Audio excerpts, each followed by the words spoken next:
The following production is brought to you by the Talkin' Buds Leaf Show.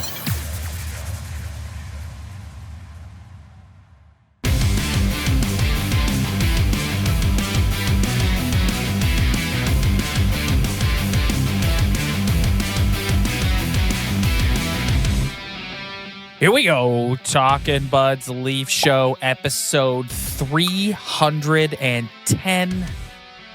We've been back for a couple of weeks, but today really feels like the true start of Season 8 of the Talkin' Buds Leaf Show.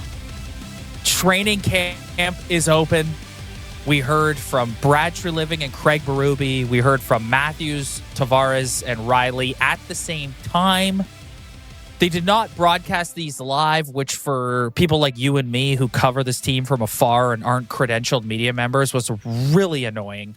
But nevertheless, they put it up on YouTube and we were able to listen and dissect. Well, here we are, buddy. Strapping in Season 8. We're back. We are so back. Just another press conference. Yep. Just another press conference to try to calm everybody's nerves and try to give you hope for the season that is to come.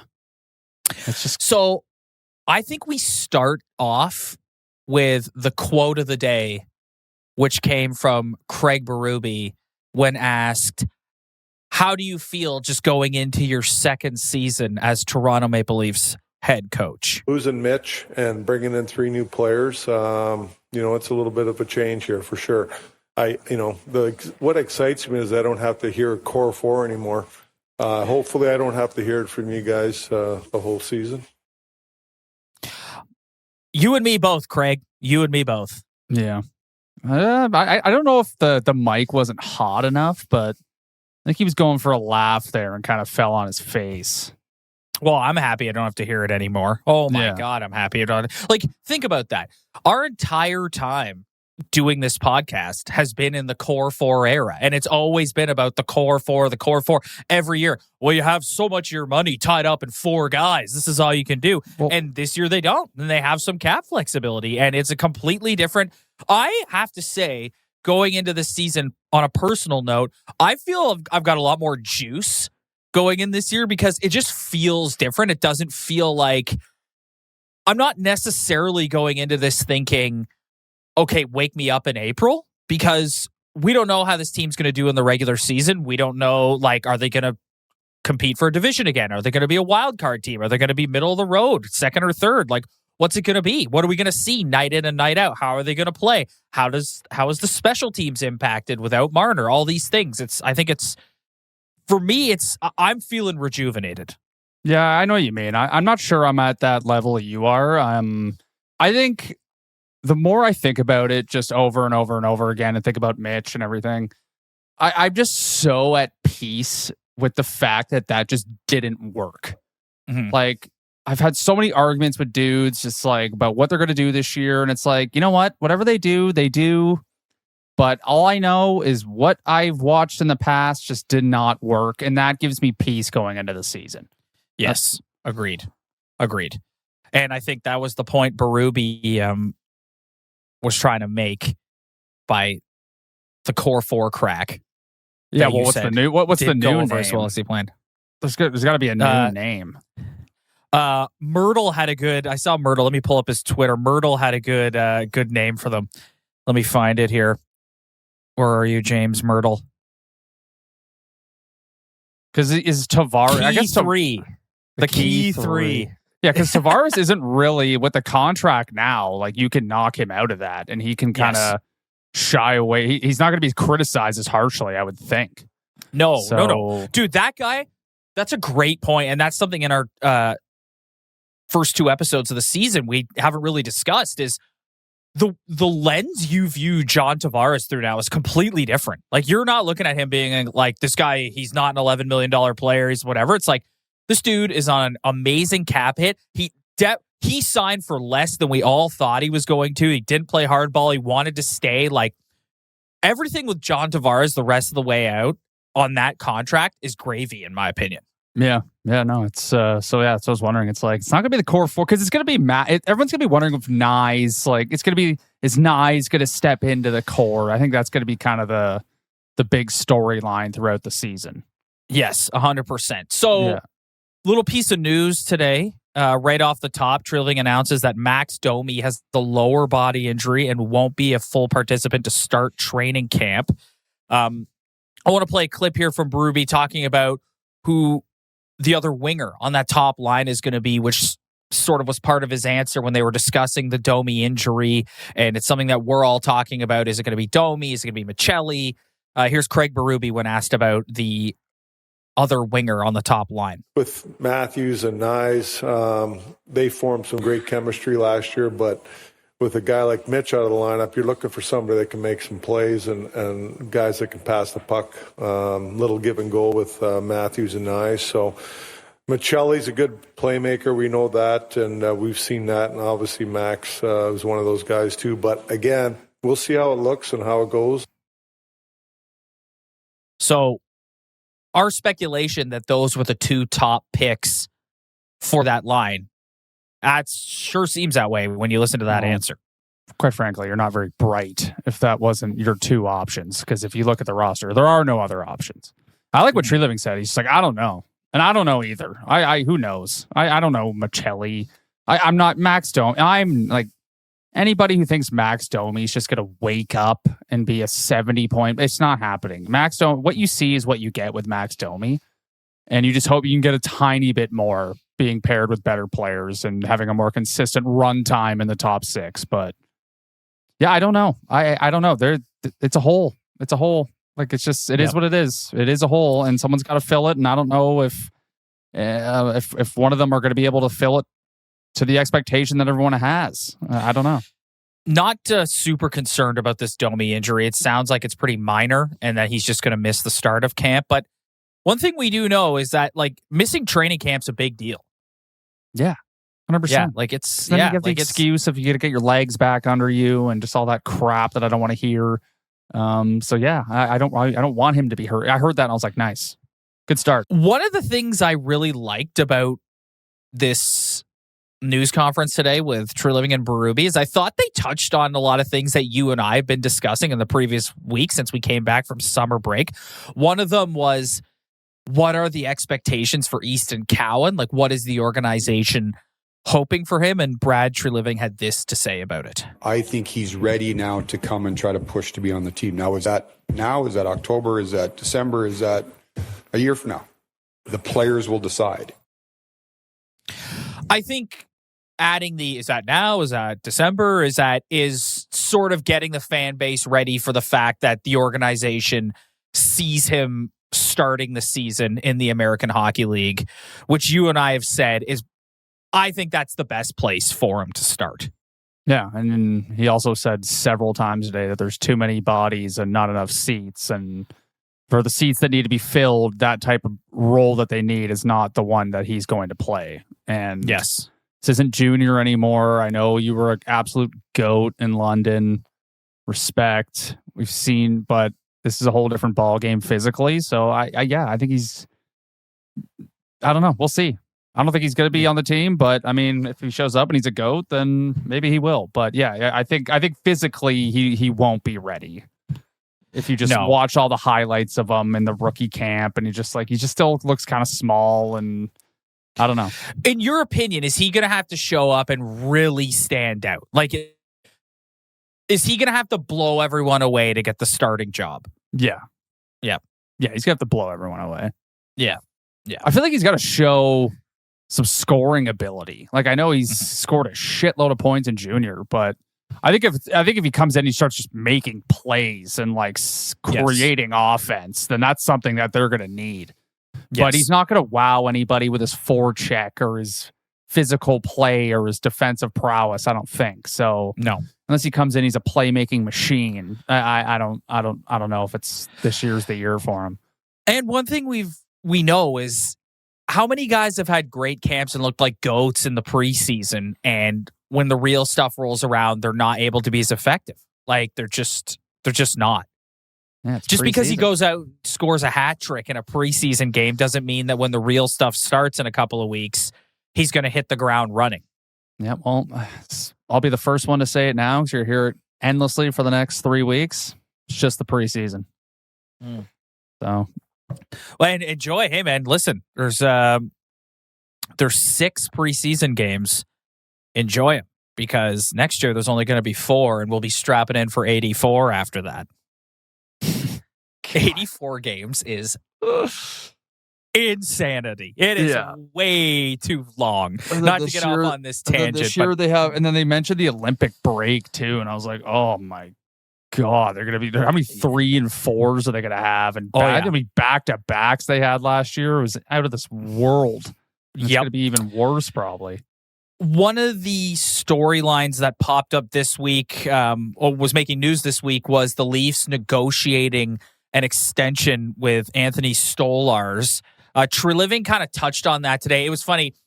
Pierre LeBrun asked him a question about, remaining flexible with your cap for free agents. And he was talking about McDavid, who continues to just set Oiler fans into a goddamn spiral. And I thought Treliving did a really funny job of transitioning that to talk about signing Anthony Stolarz. Right. Yeah. And this was part. Anthony's got a year left. We've been engaged with Anthony and his representatives. Nothing to announce today.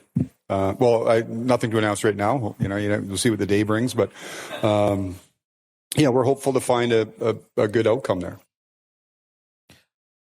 Where are you at on the re-signing of Anthony Stolarz, and when you compare him to what Joe Woll makes, which is $3.6 million, are you in the neighborhood of, like, if let's just say Anthony Stolarz camp is asking, like, the Leafs are at 3.6 and Stolarz is probably at 5, and then you're negotiating back from that. So let's just say with Stolarz, the ideal scenario is you land like $4.5 million.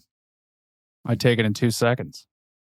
I would sign that deal even given his injury history. Yeah, I don't care. Given his injury history. To me, he proved it last year, and the year before that, when he was a backup, he had excellent numbers. Goaltenders mature a lot later than other players, so he's in kind of that sweet spot of where he's kind of hitting his maturity here.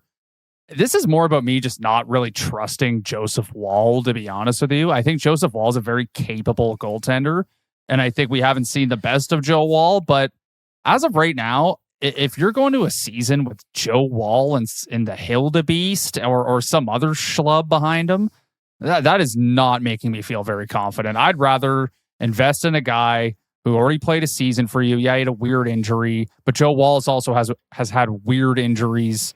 I just think Anthony Stolarz showed me enough last season that I think signing this guy to a 4-year deal is pretty, like, I'm pretty okay with that. Like, I think just having 2 capable dudes who can take the pressure off each other a little bit.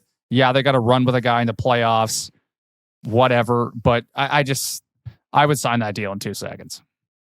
I mean, I'm not big into hypotheticals and what ifs, but you do got to ask yourself, like, what if he didn't get hurt in that first game against the Florida Panthers? Like, what happens in that series? And Joe Woll had his moments last year for sure, but overall, from start to finish, Stolarz was the more solid goalie. He was the better goalie. I think when I watch Stolarz, like, all I question with Anthony Stolarz is his health.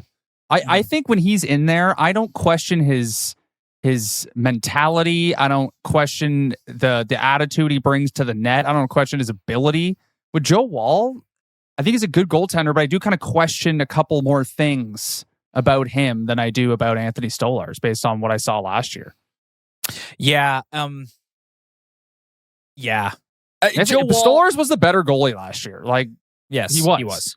Joe Woll had a great year, but Anthony Stolarz was the playoff goaltender. He played excellent in the playoffs before Sam Bennett got a hold of him. And I don't remember a game last year with Anthony Stolarz where it was like, he didn't have it tonight. Like, I think he lost.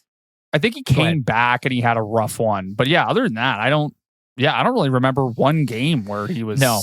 This isn't shitting on Joe Woll. Joe Woll also went on a serious runs at some point last year, and he was great. I just think Stolarz has been through more in his career. He's older. He's just I think he's at the perfect time to kind of just a massive guy. Yeah, like have like a good 3-year run here where let's not get crazy unless he's taking insanely good cap hit, then maybe you can think about extending the term. But I think you can get 3 excellent years at Anthony Stolarz with a guy who's at the perfect age to be a number 1 goaltender and to just face the pressure that's in this market. He handled it very well. I think it's so, like, going on the chart, like what the Edmonton Oilers are going through right now. I don't want to do that. I want to, and Stolarz isn't going to cost you a shitload of money. Maybe, I don't know what his mentality's at. You can look at other goalies and be like, this guy's making 5.5, whatever. If you can get him around $5 million, like, I don't know. I just don't want to be searching around for another goaltender if I already know I have a solid one here. I don't want to do that. No, that's fair. And you're right. The only question is health. So would you say, like, paying Stolarz $1 million more bucks than what Wall's making? So you got Stolarz at 4.6 and you got Wall at 3.6. Yeah, it's great. Yeah, I especially think if in the organization's eyes and in the fan base's eyes, sort of cut you off.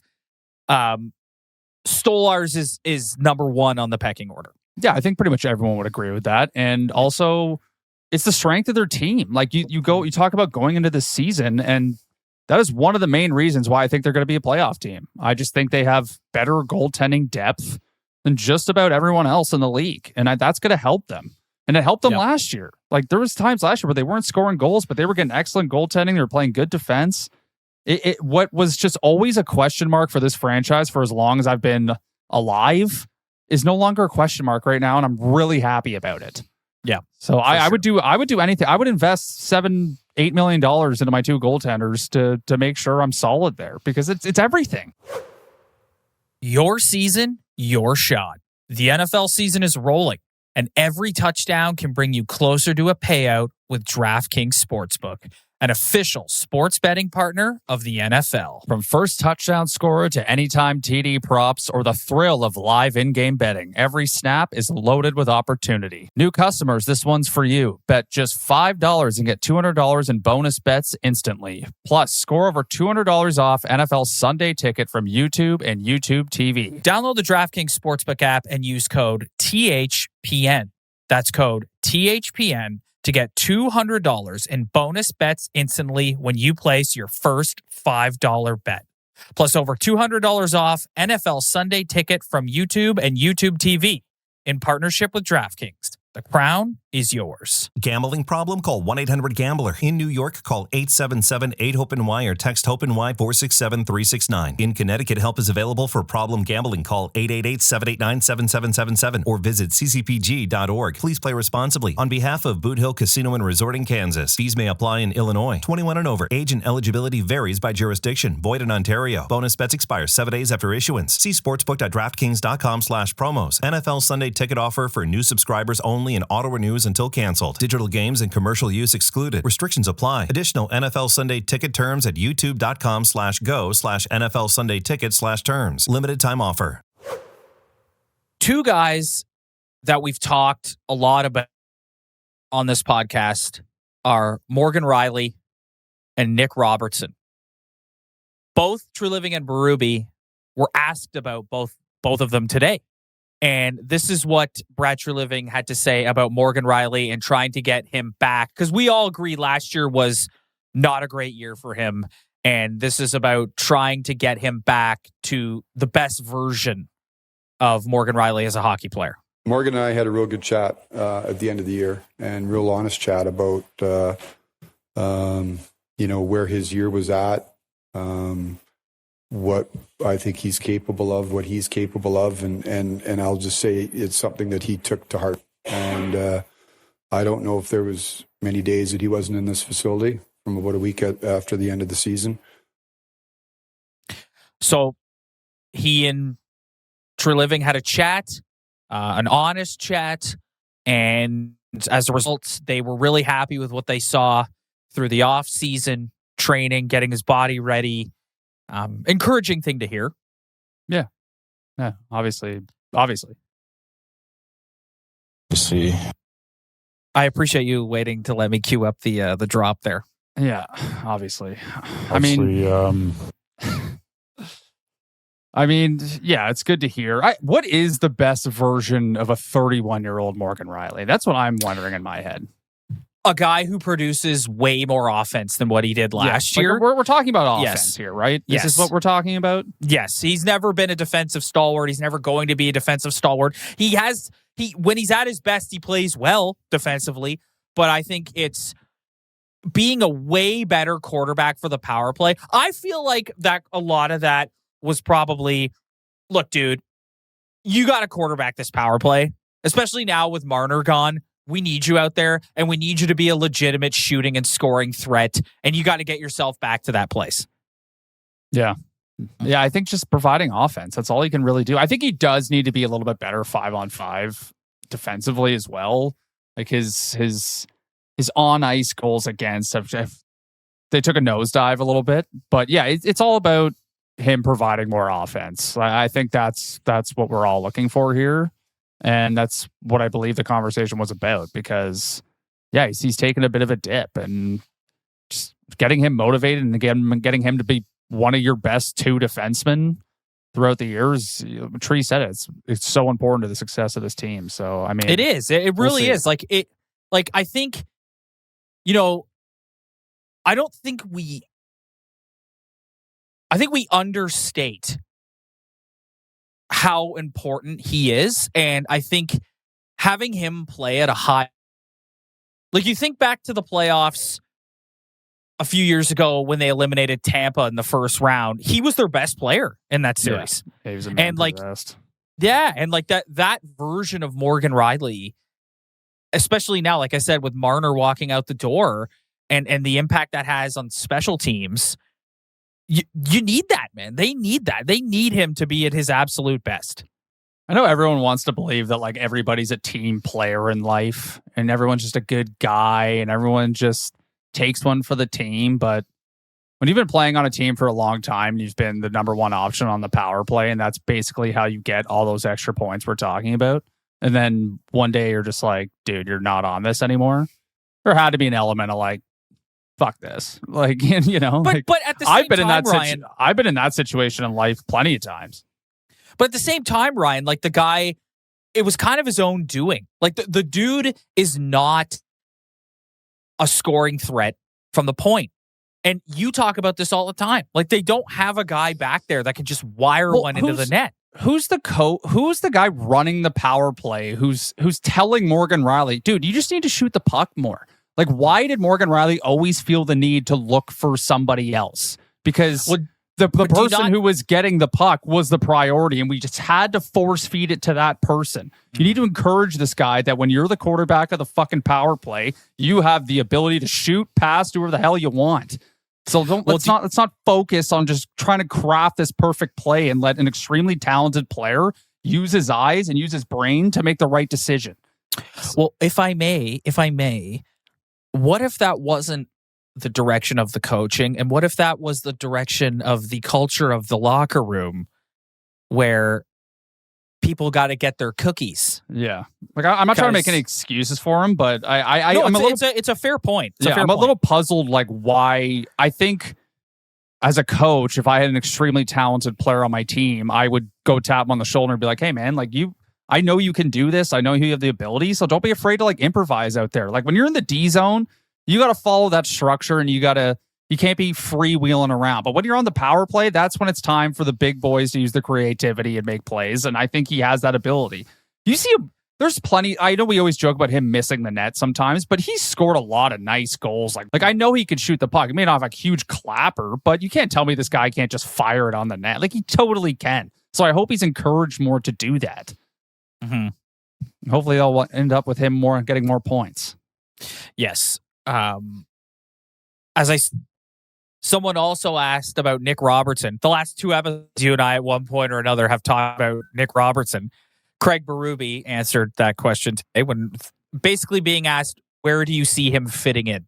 Nicky's a hard-working player that puts the puck in the net, right? He scores goals, and he's definitely a part of this team, and we'll see where he fits. I mean, I think camp will sort that out and see where everybody fits. So right now, I can't tell you exactly where he's going to play, and I can't tell you where a lot of guys are going to play. I got to see how they look and where they fit. But Nicky's a valuable player.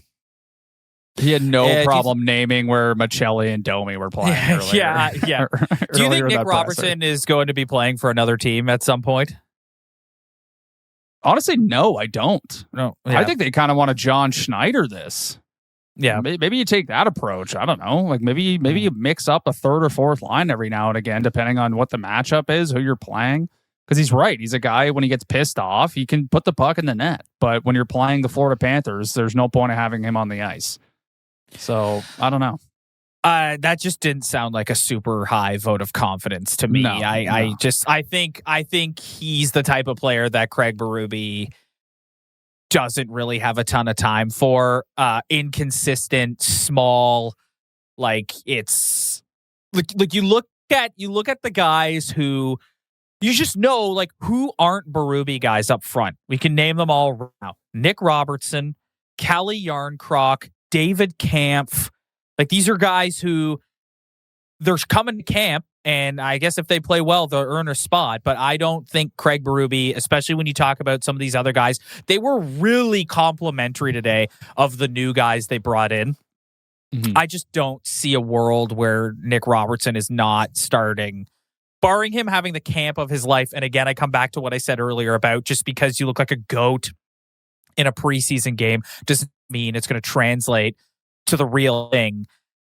I just don't see a scenario where he doesn't start the season in the press box. Yeah, but I don't think they are so eager to get rid of him, though, because what if Max Domi's hurt for a little bit?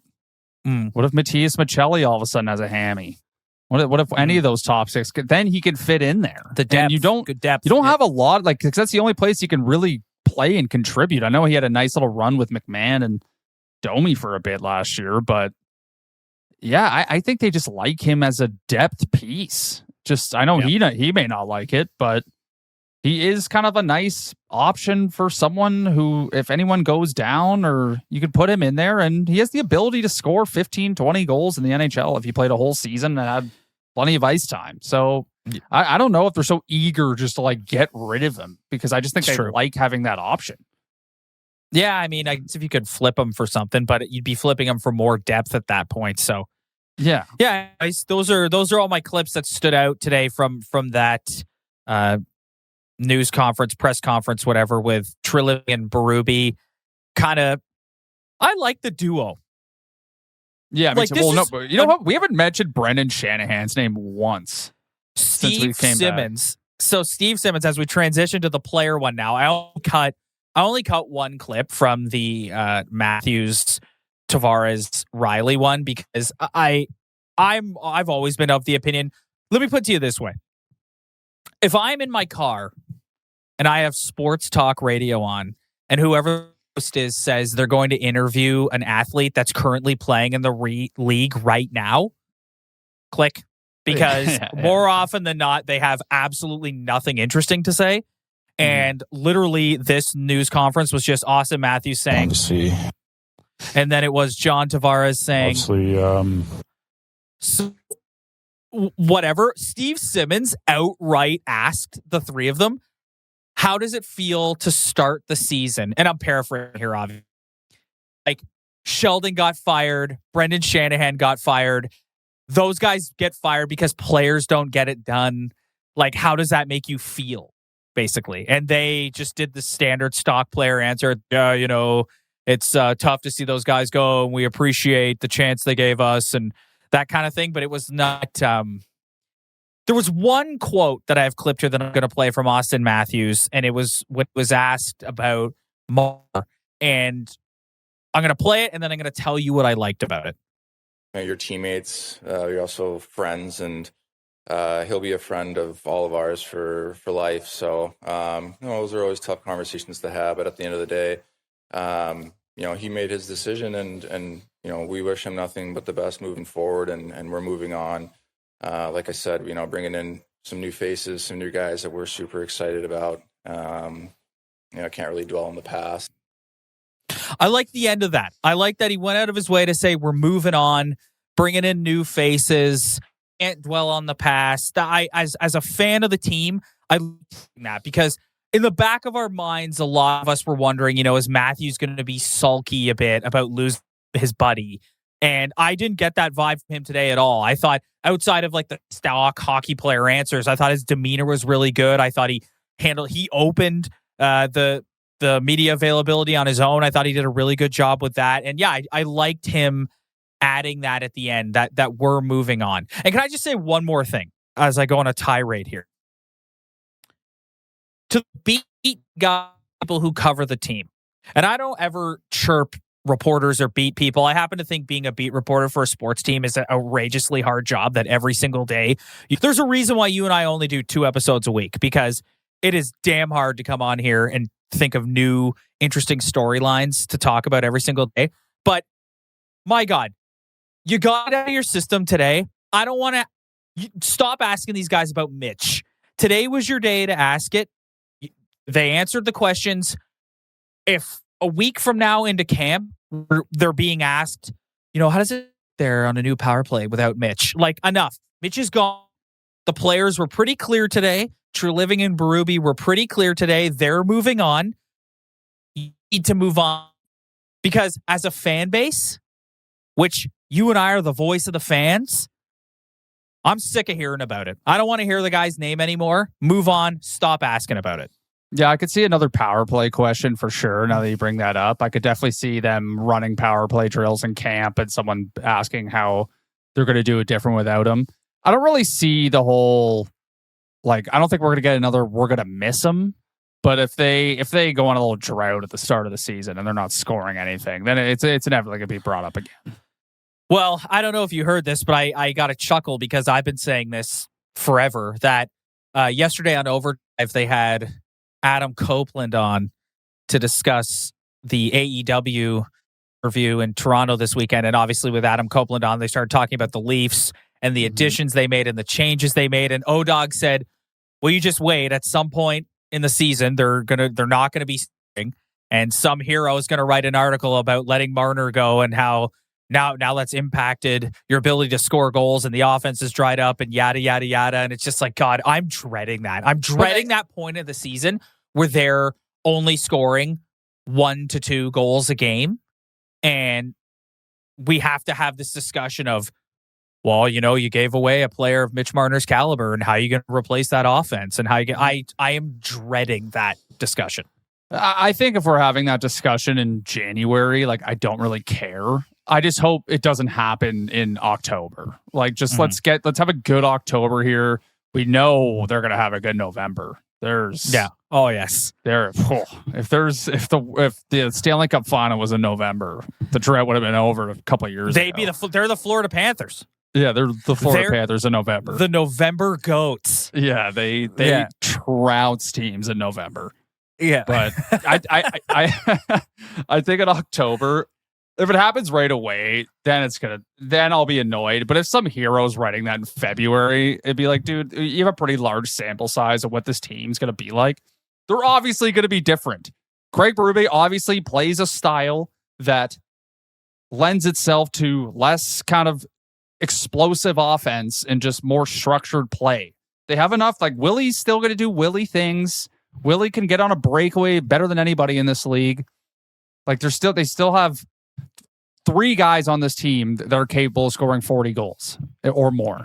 So, I mean, yes, you did give away one of the most talented, gifted offensive players in the regular season that I've ever seen. But so that question's inevitably going to come. But yeah, if you're doing that, if some guy's writing that in February, piss off. Yeah, I'm really, really, really dreading that eventual media storm. All right, but I think we're camp's open. Leafs got some preseason games for one on Sunday against the Ottawa Senators. That's what great sports weekend we have coming up from us. You won't be here. You're heading out to Las Vegas. Yeah, I'll be in Las Vegas. I will be waking up to watch the 10 a.m. games, not the 1 p.m. games. Yep. Head down to the sports book. Nice. I'm going to lose some money. That's what I'm going to do. Yeah. Well, that's what you do when you go to Las Vegas. Dying for the Raiders to be at home, but I booked it a while ago and they were home last weekend and then they're home the next weekend. It's like, fuck, I wanted to go to a Raiders game, but one day. last thing, I just pulled Twitter up here and was reminded. I touched on it earlier. I just want to hit it again. Connor McDavid's leaving the Edmonton Oilers. Like, he's out. Yeah. He's out. Yeah, at this point, the longer it goes and the snarkier he gets, yeah, it seems like a defense mechanism for what's going to happen. Yes. It's like you've seen the clip of him talking to Elliot Friedman and Kyle Bukauskas. It's everywhere online. Listen, one thing that this Mitch Marner thing has taught me is the whole McDavid's best friends with Draisaitl means nothing. Nothing. Yes. It means nothing.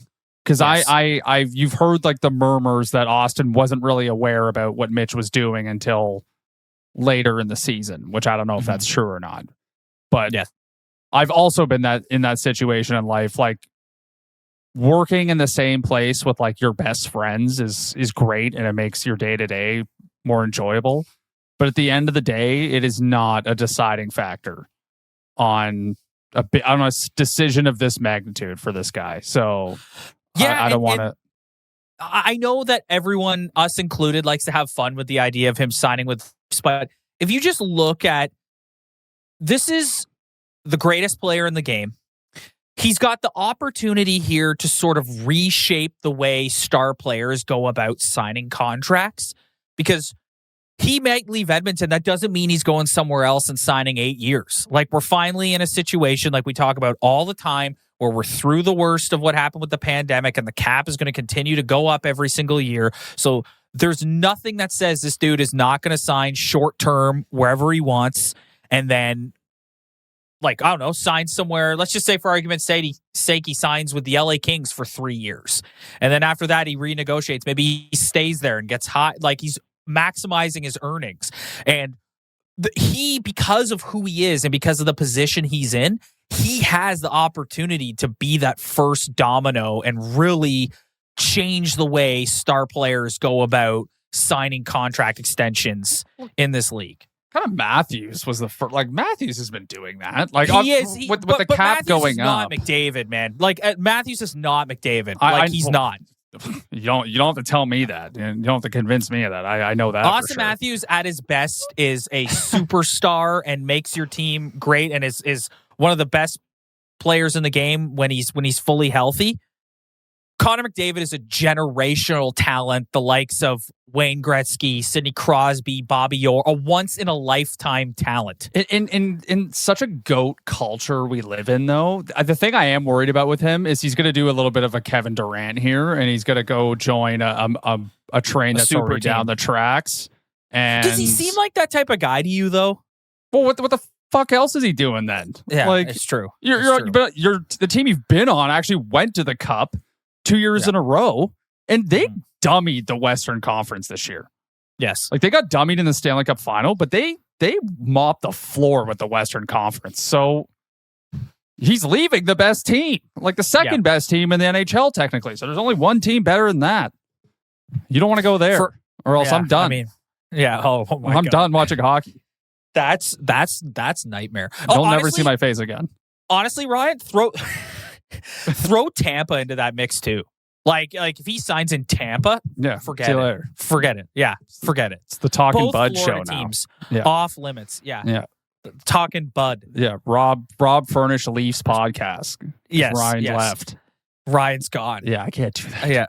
Yeah. Until Connor McDavid retires, and then you can dwindle down that list pretty quickly, though, and all the teams on there make me sick. Okay. Except one. Yeah, but this isn't a winning team. Listen. You just got to hope in the back of your mind somewhere that this dude is the dude that wants to put that jersey on again. Oh, yeah. That this is the dude that wants to put that jersey on. And big's your ego, man. Oh, dude, honestly, why not? Why not? Yeah. Why not? Yeah. Because I think you make a great point. It's what's so interesting. It's like everyone's like, well, haven't they have to address their goaltending.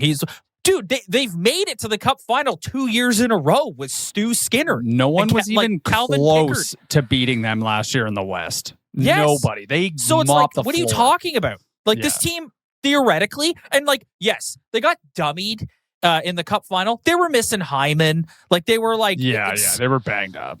And you just, it's like kind of, it's a bit like the Josh Allen, Pat Mahomes thing, where if Josh Allen was in an era in which Pat Mahomes didn't exist, he'd probably have a Super Bowl ring right now. And it's like, if the Florida Panthers weren't this version of the Florida Panthers, Connor McDavid would have a cup ring on his finger right now.